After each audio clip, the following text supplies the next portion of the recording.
First of all, thank you all so much for coming today. It gives me really great pleasure today because I have an alum of the flagship fellowship program at ISHR with us here today, and that's Karyn Kaplan, who was in the 2009 program. Sorry, I need my notes, but I met Karyn in 2009 when she joined HRAP at Columbia. At that time, she was approaching her 20th anniversary, right, in Thailand? Yeah, where she co-founded the Thai AIDS Treatment Action Group, a CBO that advocates for the human rights of those living with or at high risk of HIV/AIDS. Prior to her work in Thailand, she held positions at Eagleherk, which is now known as Outright International, and at Gay Men's Health Crisis here in New York City. Prior to her current position, which is ED of Asia Catalyst, where she's been since 2016. She was the Director of International Hepatitis HIV Policy and Advocacy with the Treatment Action Group here in New York City. And Karyn is the second speaker in our HRAP alumni series, marking the 30th anniversary of the Human Rights Advocates Program. So Karyn, thank you so much. I am so thrilled to be here, Stephanie. Thank you so much. It was really an extremely impactful experience being at HRAP, and I'm still very close with a lot of the people in the cohort, so it was a wonderful experience. And I'm thrilled to meet all of you today. Thank you so much for coming, and I'm looking forward to our discussion after a short presentation, and feel free to, be like, okay, here, I have the clock in front of me, so that should be fine. I thought, if you don't mind, before I start, we could go around and I could get to know who you guys are for a bit. So maybe we'll start over here. Okay.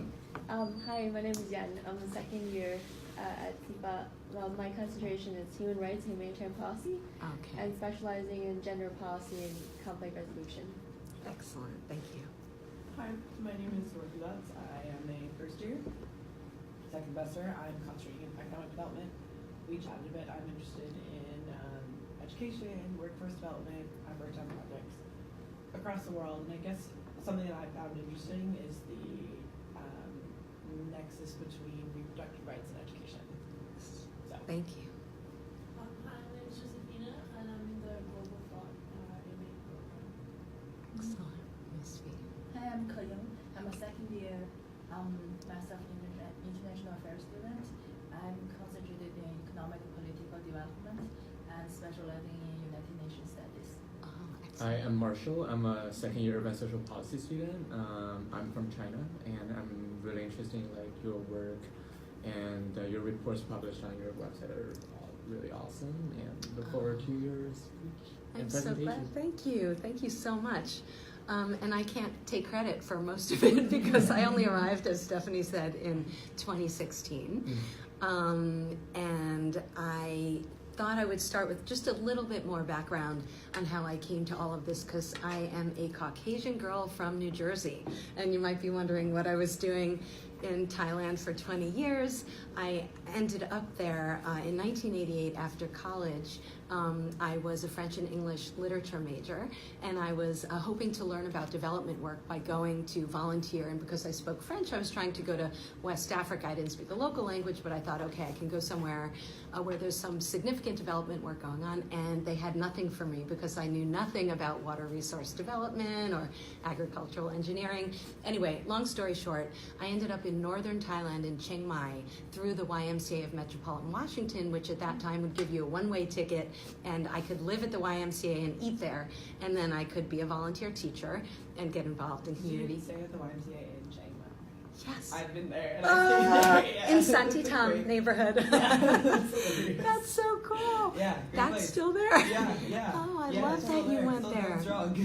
It's really, really community development oriented, which is what I really loved about it. And a lot of my students were adults, and so I was meeting, sculpture professors at Chiang Mai University, and monks and military people and sex workers. And so in '88, which gets me into the discussion about Asia Catalyst today, in northern Thailand, it was the epicenter of the HIV epidemic there, and it was raging on, and of course it was before there was antiretroviral treatment.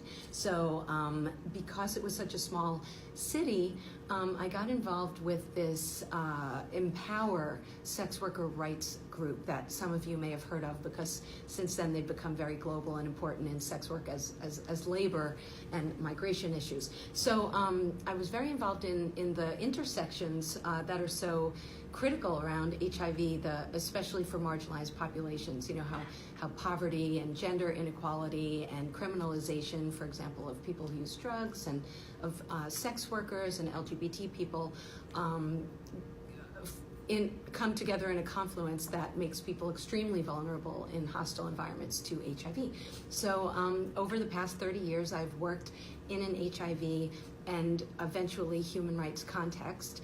And all of my work has been in partnership with grassroots groups. As an AIDS activist, having been lucky enough to come back at some early point to work at Gay Men's Health Crisis in the early 90s, again, before triple therapy was developed, really seeing how people affected by the disease were so critical and brave and in need of support also, and allies. And so everything I do at Asia Catalyst with the staff there is about those very same principles of, participation, self-representation, addressing structural issues, addressing legal and social issues. And so what Asia Catalyst does, I'll bring this up to now, and of course we can talk about anything that's of interest to you guys after the short presentation about Asia Catalyst. Asia Catalyst was founded by a colleague and friend of mine, Meg Davis, who was a researcher at Human Rights Watch. And she had studied and lived in China for many years and was very connected to the communities there. And when HIV was starting to explode through the blood, tainted blood, and other issues, she was in contact with AIDS activists, people living with HIV in China, and there was a lot of discrimination, like everywhere, going on.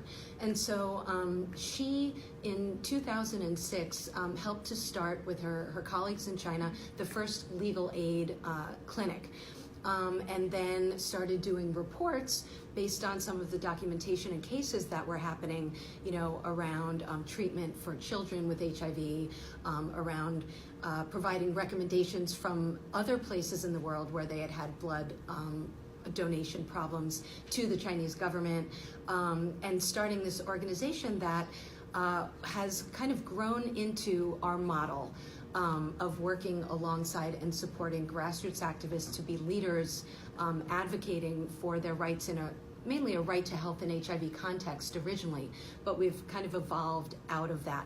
So Asia Catalyst is really about supporting grassroots groups through capacity building around human rights. What are human rights? The human rights framework, how to use them, meaning documenting human rights, having skills in documentation, and then coming up with creative advocacy strategies and effective strategies. But then not only providing those kinds of skills, but also linked with leadership building, which is about what does it mean to be a leader, and being in spaces where you could talk with your peers and colleagues as grassroots directly affected people about what does it mean to be a leader. And also what I think is especially interesting about Asia Catalyst, we have something called the Nonprofit Survival Guide, which was created because in order to do sustainable advocacy, we found that groups were struggling with both the advocacy issues that were in front of them and in need of urgent addressing, but the fact that they had, as an organization, they weren't, experienced. Many people come from communities but may not have worked inside of a community-based organization or had started one or created a non-governmental or nonprofit organization. So the idea was that if you're going to do sustainable advocacy, what are the skills that you need to engage volunteers, create a strategic plan, manage a budget, fundraise, use today social media, connect with allies. So that kind of package is really what we focus on. And like I mentioned, because we were working in HIV, the groups that we were most partnering with were the most disproportionately affected groups like sex workers, people who use drugs, and LGBT people. And I just wanted to talk about, so the curriculum that we have, that we used with the groups, we've helped to support over 200 groups in China and now Southeast Asia. We have a more flourishing program right now in Myanmar. I want to talk about the sort of enabling environment and the crackdown on civil society organizations, both in China and across the region and everywhere, like here. So because that's been a real barrier since I came into the organization. So Asia Catalyst, our key tools are this know it, prove it, change it curriculum, which is, what is the human rights framework and how do you document and advocate? How to create an organization through this nonprofit survival guide. And then this year-long, it's like certified trainer, cohort trainer program where we select through unique eligibility criteria people who apply from the grassroots communities to go through this leadership training program and get these skills and then use them among their peers on their own. And we also provide some seed grant funding to do that. So it's this model of training, intensive coaching, and on-site mentoring. So it's very important that we're actually on the ground. And so I just want to move into another area that maybe you've all also been discussing in your work, which is this crackdown on community organizations and civil society in general, and how that's played out for Asia Catalyst in China specifically. So when I came in 2016, there were these laws coming into effect as of January 1st, 2017, one of which, mostly national security laws. And there was something that we refer to as the foreign NGO law that was coming into effect that would require all foreign organizations, NGO, non-governmental organizations, to register under not the Civil Affairs Bureau, but the Public Security Bureau, the Ministry of Public Security, and other provincial public security bureaus. And for us, that was a particular challenge as a small human rights oriented, even though we were using a kind of softer right to health lens, addressing like barriers to accessing healthcare, we were still considered an organization working with criminalized populations. We were sensitive, I imagine, and so when we tried to register over the past 2 years, we have not been successful in registering. I want to say it's also a raft of laws that affects domestic NGOs in China, and so many of the groups that we have worked with have also not registered for various reasons, and we can go into those later if you're interested. But so this has really had a chilling effect on us and our ability to work in China, and I have to say that sadly, because we've not been able to secure registration, we have had to really scale down and stop our activities, because you cannot conduct any activity in China without either a temporary permit or legal registration. And I would say that that is something that's affecting groups in many of the places we work in Asia, in Thailand, in India, Cambodia, and what we have found that it's especially difficult for groups who have relied on foreign aid. For example, how are you going to get money to those groups that were not domestically supported? Without registration, again, what is considered an activity, which we didn't realize would even be something as what we might consider as benign as a webinar. We're not holding meetings on the ground, we are just conveying information. What is also considered an activity that needs registration for would be informing people of a meeting outside of China. So these kinds of things are extremely sensitive. We have 2 staff on the ground in China, and that makes us very different from groups who work exclusively outside of the country with people inside of China.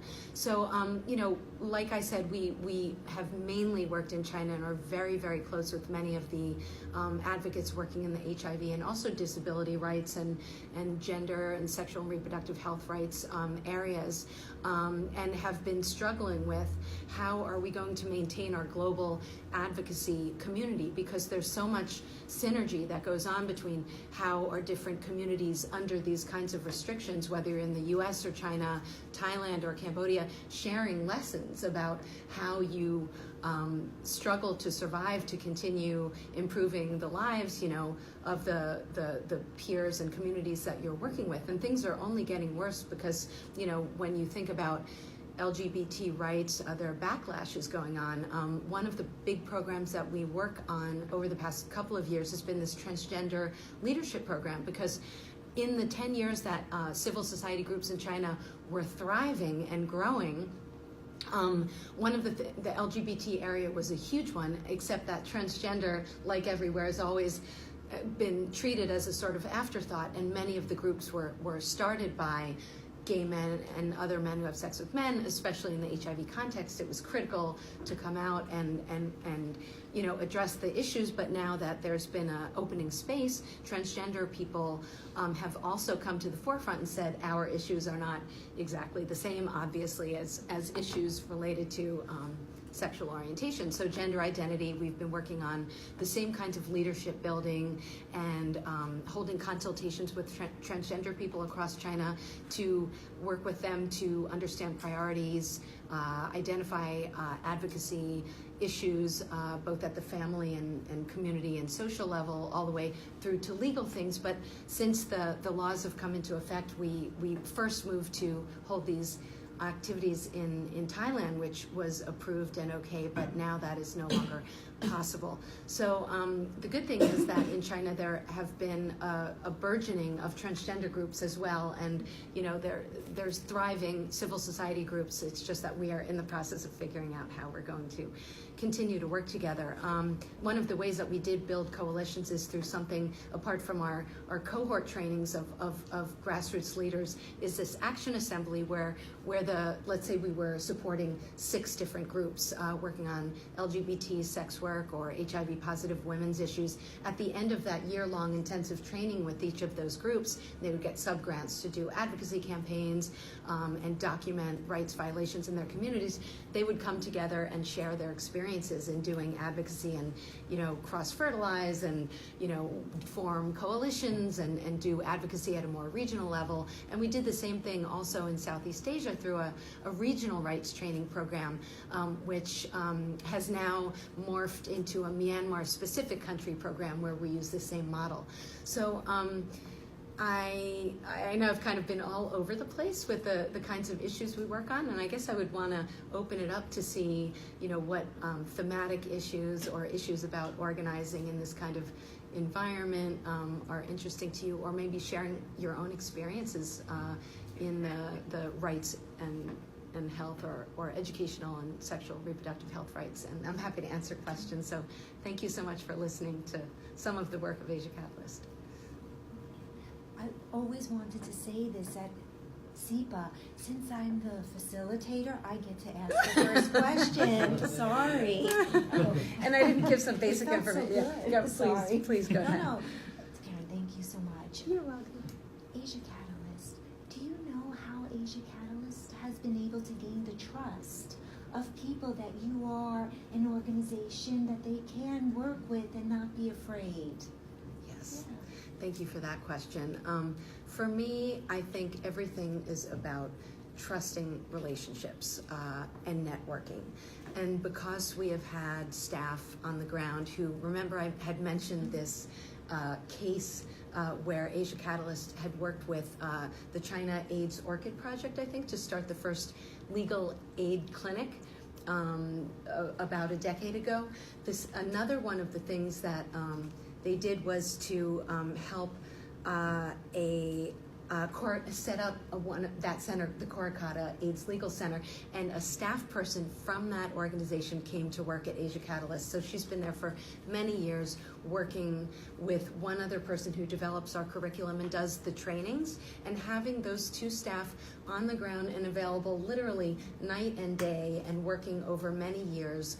I would say that it's really about the individual relationships and the way that they have demonstrated how they can work. So one of the things that we've been doing that is really instrumental is building relationships, not only with the advocates, obviously, but all of the key stakeholders like academics, and people at embassies and UN agencies to know each other and to understand each other's issues and to build on the value added that each of those can offer to come together to create a thriving, diverse civil society. So I think it's brokering relationships and leveraging resources across those sectors. That's really been a consistent, positive way that we can be a go-to organization in China and elsewhere, and just we're very committed also to bringing the voices and bringing the people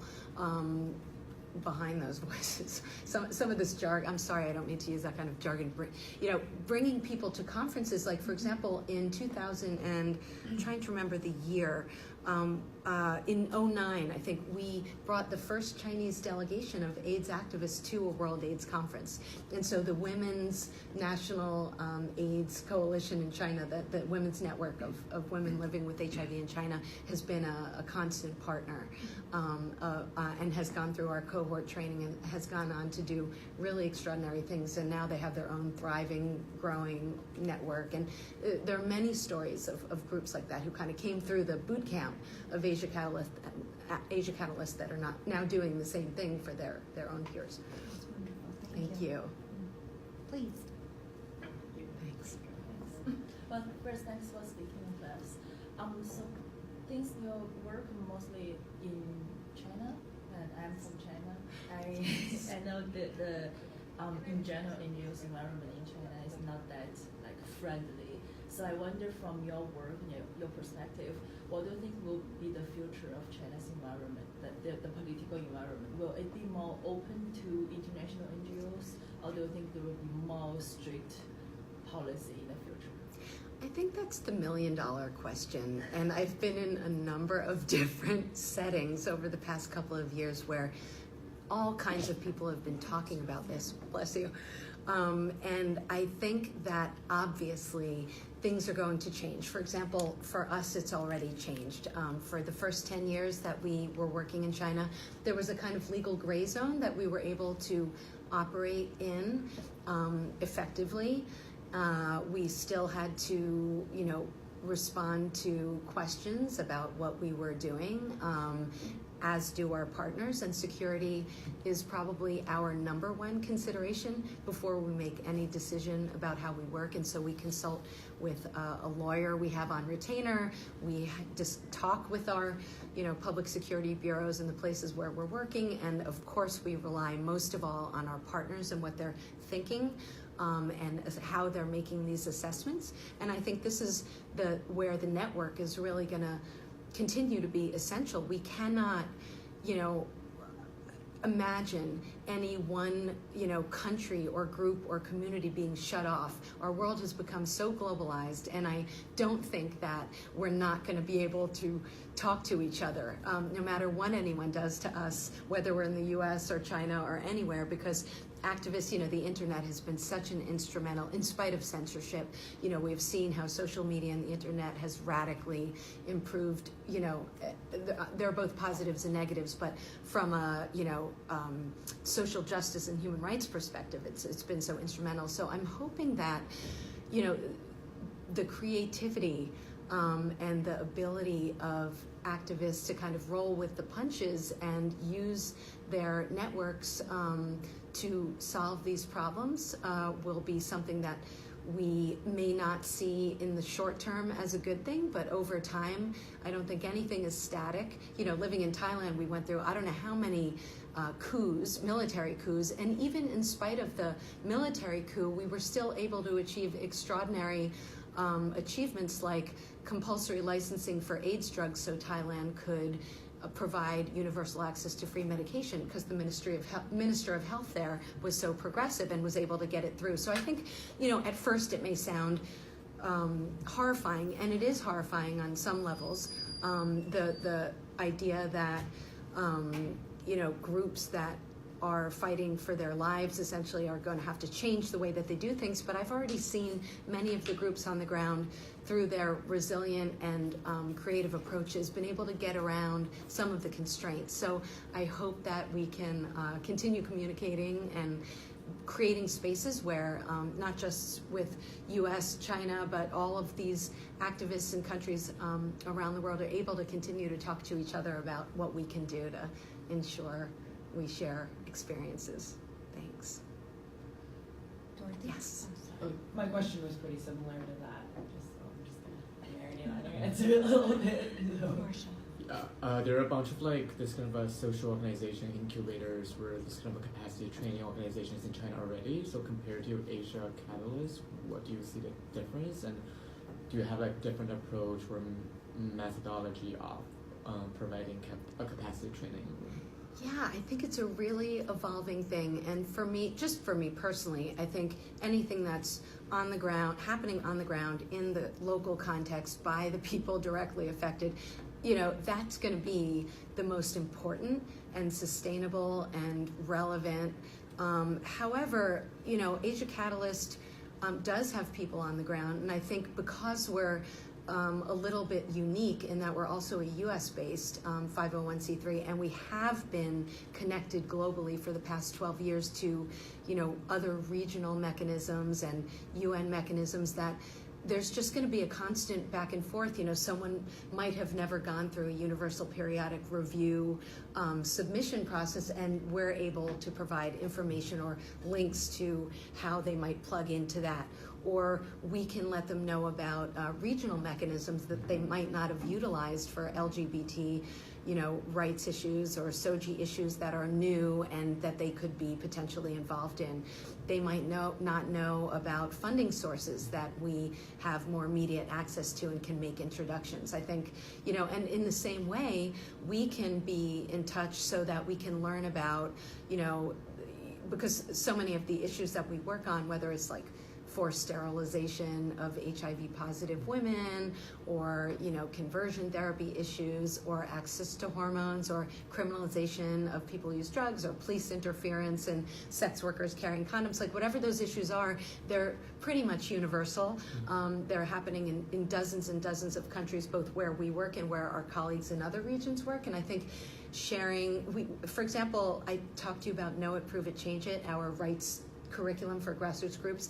We're just putting out now the 4th volume, which is called Share It, which is a compilation of China, Myanmar, and Cambodia community-based organization advocacy experiences. And it's just case studies with some analysis. And it's basically about sharing what people did to address something through a certain campaign. And I think simply, you know, one activist in one place hearing about another activist in another place doing something is going to spark something for them. So it's facilitating a lot of that, you know, sharing. So yeah, thanks for that question. Yeah. Okay, Yes. so a couple of months ago there was the news that the second person was cured of HIV. Does that have any impact on your advocacy or a celebration that you can, you know? Yes, that's a great question. You know, unfortunately, there's not as much money as you would think for cure research, but and it's an incredibly important and dynamic area, obviously. With antiretroviral treatment, that is essentially made HIV, if you're, you know, accessing it and being able to take it every day the way that you need to, it's like having diabetes at this point. You can live a full, long life like anybody else, and you know, confront old age issues. So the idea that they're finding these mechanisms that are helping to stop the replication, or the learning about the mechanisms for HIV, this was a very unique case. Again, it was in a cancer patient, and people aren't going to have those same, they don't need those kind of spinal, I don't remember offhand, I'm sorry, the specifics of how stem cell replacement. Bone marrow transplant. So that's not going to happen for everybody. But the idea mainly is that any advancement in scientific research is welcome, and that, you know, obviously we need to be watching and informing people, and they can ask questions about it. It's the same thing with pre-exposure prophylaxis. We've seen from it being used in one population to now being considered across all populations. Activists need to have as much scientific information as they do the social and other rights issues. So I think that, spreading the word about that and having discussions is essential. It'd be incredible to be able to have a vaccine or to cure HIV one day, but I think treatment really now, that we have treatment that we need to roll out and have everybody access equitably is, a real priority as well. Thank you. So I have a related question, and then I also wanted to propose a question from a live comment that we have from Benson from South Sudan, who was viewing. So first, my question about Yes. I wanted to ask about HIV preventative treatment in China. So I participated in Colombia's China delegation, where we sent students to China to meet with different leaders there. That's great. And one of the organizations that we met with in Beijing was the Bill and Melinda Gates Foundation, Yeah. which explained in depth a lot about their HIV programming and how they're really active in that field. When I asked the person in charge of HIV programming if they were incorporating PrEP, Truvada, or any type of preventative measure. She was completely unfamiliar with the medication, and she had never heard of it before. And I left just very, very shocked how there was just kind of not really that knowledge of that treatment available.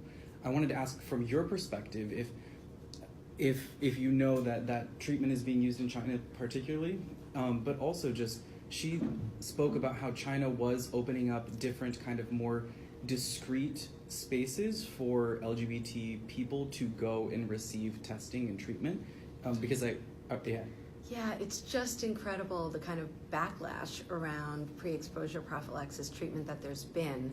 It's like, we can't give people this drug, which is essentially an HIV treatment as well, right? It's one of the drugs used, and because they're going to go out and just have unprotected sex, and that's going to be a disaster. But the whole point is, there's this movement around knowing that if your viral load is, undetectable, then you cannot transmit HIV, and everyone should have the equal opportunity to use whatever tools we have, whether you want to use a condom or you want to use PrEP.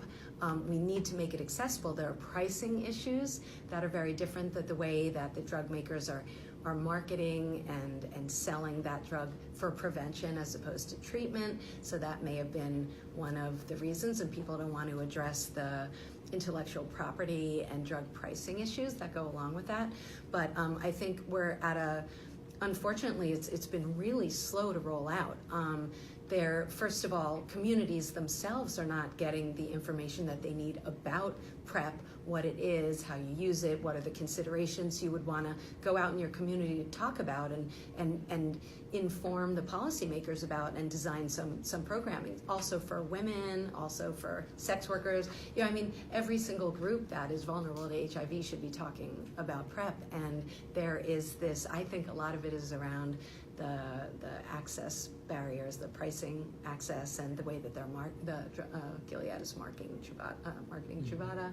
But so again, this is a lot about participation and civil society participation in policy making, right? And accountability and other human rights and democratic kinds of principles around, do you have a civil society? Are they able, and is there a mechanism for them to be working with policymakers and researchers to ensure that PrEP is, known about and rolled out and part of the national AIDS policy of China or anywhere?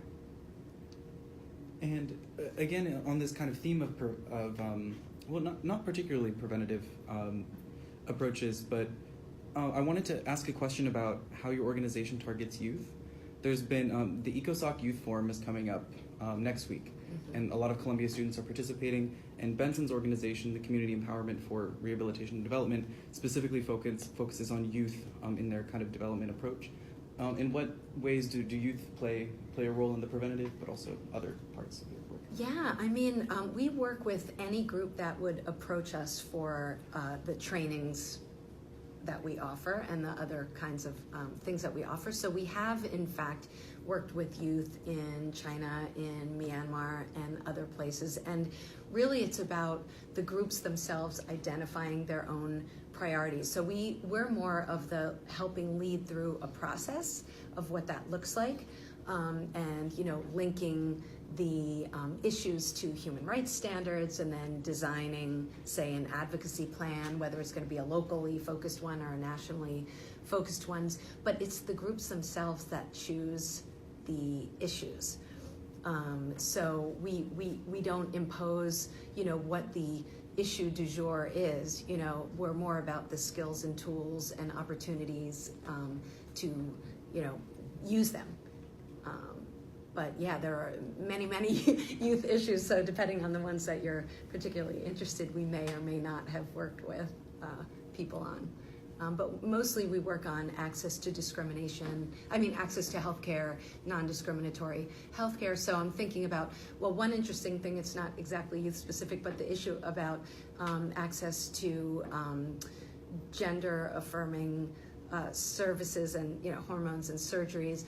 In China, for example, you do need parental consent, and the only way you can get your gender identity marker changed is through surgery. You must have surgery, and you must have your parental consent, and you also need a pathologization diagnosis, 5 years of being transsexual, as determined by a mental health professional. So, for youth accessing healthcare, needing parental consent is probably one big area, and the issues of privacy, confidentiality. So, there are not that many. Unfortunately, youth issues have been underaddressed overall in the HIV epidemic and other areas, but it's great to see young people claiming that space now. There's a regional youth network based in Bangkok, also Youth Lead, that's doing a lot of really great work. Yeah, thank you. Yes? This is a boring question compared to the more interesting policy questions. How does your organization conduct impact evaluation? And then how has that's just like just, oh, you want to ask that as well? Yeah. Okay, we're on the same page. Yes. Yeah, so. That's so funny. I was wondering if you guys were going to talk about M&E stuff.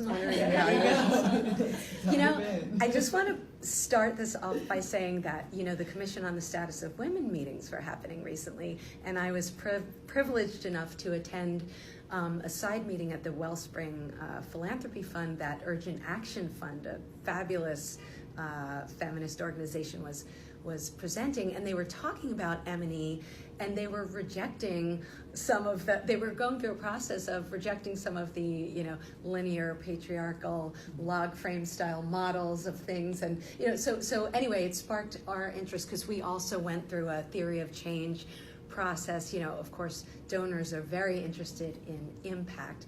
We have always been interested in impact. Obviously, we don't want to do things that don't have any impact. So we use a wide variety of evaluation methodologies and tools, and we actually put together just 2 years ago, as part of this theory of change process, a M&E, and we call it MERL, research and learning also, kind of body of tools that we can adapt depending on what we're monitoring and evaluating. So one of the things that we have loved to use has been a more qualitative approach called Most Significant Change, where we work, it's like a case study approach. It's, reflecting on a number of questions with the partner about the process of learning, about the implementation, and about the kind of follow-up and results. With advocacy, it's an ongoing challenge because nobody wants to claim ownership of a specific policy change. Obviously many people are involved and there are many stages. So there's a discussion of contribution versus attribution around this. So we're always questioning and exploring and discussing. We're a really small organization right now, but so some of the tools that we've been looking at that have been introduced to us come from like massive, well-resourced organizations from USAID and FHI, but we're really interested in kind of grassroots emerging theories about how do we evaluate and what is important. So I guess to answer your question, I would just say that it's an evolving area. We mostly do case studies, and we do have obviously pre and post, well, maybe not obviously, because a lot of what we do is about learning. So we do pre and post test evaluations for certain modules of learning that we have around human rights issues. So we can be clear that we communicated well enough that people were able to retain. But we're getting more interested in the longer term effects, like just following on what happened to campaigns and learning from our failures, not being afraid to talk about what went wrong. That is so essential, and getting away from that idea that we have to show everybody everything great that we accomplished on our own. It's a very collective process, and so it's more about teasing out what worked, what didn't work, and how can we talk about it and share it in a way that's not going to scare people. So can I ask you follow-up yes. questions? I'm going to do some M&E work for an organization this summer, which is why I'm interested in these like nitty-gritty questions. So number one, this is super nitty-gritty too. Does everyone in your organization kind of have like a joint M&E role, or do you basically rely on like one person or consultant? And then number two, yes. do you have resources or recommendations for conducting M&E with marginalized populations? Yes, those are great questions. We did not have anyone in-house, so at one point we engaged a wonderful consultant to join us for this theory of change process that we were going through, and to help us develop this MERL program, this monitoring, evaluation, research, and learning program that we would be using with all of our programming. And so we wanted everybody in the organization to have equal input and access to those tools and decide for themselves which ones they were going to pick and choose from and pilot. So I would say we're still in a pilot phase. We, have 2 program staff in China, 1 in Myanmar, and that's really it as far as programming. And each of them are using evaluation for their work. So one of them is 2 of them are trainers, and one of them is an advocacy director. And so we do have different tools that I'm happy to share with you. And there's a great resource. I think I'm not sure if it's Mango, but there's all kinds of tools, and I can put you in touch with the Urgent Action Fund people who would perhaps be interested in sharing that, and other people who might have, in larger organizations who have been applying these more regularly. And I can also share with you some of the specifics of the results of the evaluation work that we've been doing. We currently now use it to both report to our funders, but also to inform the development of new programming. So, yes. You've been speaking for a long time, I know. Thanks. Because particularly in China, like the understanding of our LGBTQ community between different generations are it's very different. The young generations is definitely so much more open towards LGBTQ and the rights of the community compared to the old generation. So in your experience, are there any organizations working on educating or promoting awareness among the older generation, or do you? Yes, and I met Xing, it was the PFLAG, Parents and Friends of Lesbians and Gays in China, doing the most incredible work. I was so impressed by what he was telling me, because everywhere it's a challenge, right? Yeah. And in China, I remember in one of our reports, reading one of the reports before I got to the organization, that in China, kind of an older adage is that the official line is that we don't encourage, we don't discourage, and we don't promote LGBT issues. And so for PFLAG to be making such inroads and engaging, mothers and fathers of lesbian gay people, he was telling me that one of the most successful stuff is just matchmaking. It's like, okay, you're gay, but are you going to get married? And who are we going to find you to marry? So it's the same old thing. It's like parents just want their kids to be happy. They want them to, be stable and not excluded from society. So these, kind of veers again toward the traditional, but that's probably the most successful in terms of engaging older populations that I heard about the China PFLAG network. Yeah. Thank you for sharing. Yeah. So my question is kind of related with this question. I know there's like geographically there are different understanding about LGBTQ rights, and also related to economic and like educated level. So I wonder for Asia Capitalist, at what level of those like geographical or the understanding level you are working on? Like, do you working mainly on the major cities or also like rural area? Like, what level have you already stepped in? And like relate to that, what advocacy strategies and channels you use? Thank you. And again, I would say that locally, our strategies are different from the strategies that the groups we support implement. So we have worked all over the country in Xinjiang and Guangzhou and Beijing and Shanghai, and mostly cities, I would say. Is it Xinjiang or Shenzhen? Xinjiang. Oh, it's the province. Sorry about my pronunciation. No, I don't that's speak. not because like Xinjiang is kind of like different from Yeah. Beijing. Shanghai, Exactly. Shenzhen. Exactly. Yeah, So to Xinjiang. confirm that, So we have worked there. Currently, we are not.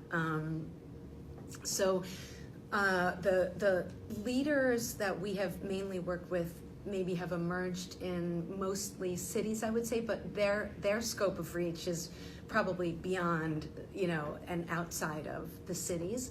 And I would have to check with the China staff specifically on how many are urban versus rural. And there are so many different kinds of issues, whether it's, employment discrimination, legal cases versus community awareness around, hepatitis B, or, these are things that the groups themselves implement. Or, a lot of awareness raising. I think public awareness is often a first place where people need to start to, have some support, but all the way up until to court cases around, discrimination in different settings. A lot of it is in between. It's about creating spaces where people can document their information about the problems that they're having in, say, accessing healthcare, and then bringing them to the right people in those healthcare settings who, A, maybe had no idea that was happening on a systematic level, B, are happy to do something about it, or C, would like to set up a mechanism for redress at their organization or even change a policy. You really see a range of things happening. And it's really interesting with this Transgender Leadership Project, the range of issues that are coming up around access to hormones, finding doctors who will treat you in a culturally competent way, letting communities know. So one of the projects is setting up a hotline for transgender people to call transgender people and ask them questions about where can I get safe access to this or that, where's the best mental health care that I might access, all the way up to, I'm being discriminated against and I think this is at my job, or I can't get a job, and stuff like that. It's a real range. Last question, last call. Michelle. I have the most dry, boring question, which is None of them have. You always preface it like in a room full of people that are in the next 2 years going to be joining the job force. Do you have any recommendations or suggestions, things that you look for as a director that might be applicable wherever they want to work? Things that we look for? Yeah. Yeah, I mean, obviously passion, to use a cliche, but it's true. If you don't have that, everything else is going to just grind you down. And so you have to really want to be doing, working on something. And we've been so lucky to have, and you guys obviously seem like the exact kind of people that we would love to be working with. But so I would say, really, but also be open to things that you might not expect can also turn into great experiences, as part of that, failing into something great, so don't shut the window. You may start out doing something you know, that you may not have thought is your number one choice, but that can lead to something. But for us, yeah, we you know, we have had interns over the past years and even staff in the U.S., but now all of our staff are in Asia. But it's people who are interested in, you know, addressing structural change and some of the more stigmatized issues, criminalization of people who use drugs and sex work, you know, marginal group issues. Using the human rights framework, we still really are supporters of that and open to the discussions of where it's not working or what are some of the challenges in that. I would say just, you know, network as much as you can and just keep calling people. If they don't call you back, call them again, because, you know, but just get in there where you want to be. I found that volunteering was the best thing. Like, I wanted to be in a certain space, got in there. I had to like waitress and cater all summer long before I went to Thailand, but it was, you know, I was able to make it happen, and then I was exposed to so much. And yeah, I guess just don't give up, network a lot, ask people to, you know, most people are so happy to help, whether it's introductions or ideas or passing on a job announcement, but yeah, try things out and don't give up. And call me. No. So, That was yeah. wonderful, Karyn. Thank you so much. Thank you all so much for your attention and future work. Thank you. Thank you. Thank you, everyone. Oh, and I have an event next Wednesday. What's your next Wednesday event? Another HRAP alum. Oh, cool. Wonderful flyers done by Nico. Wow.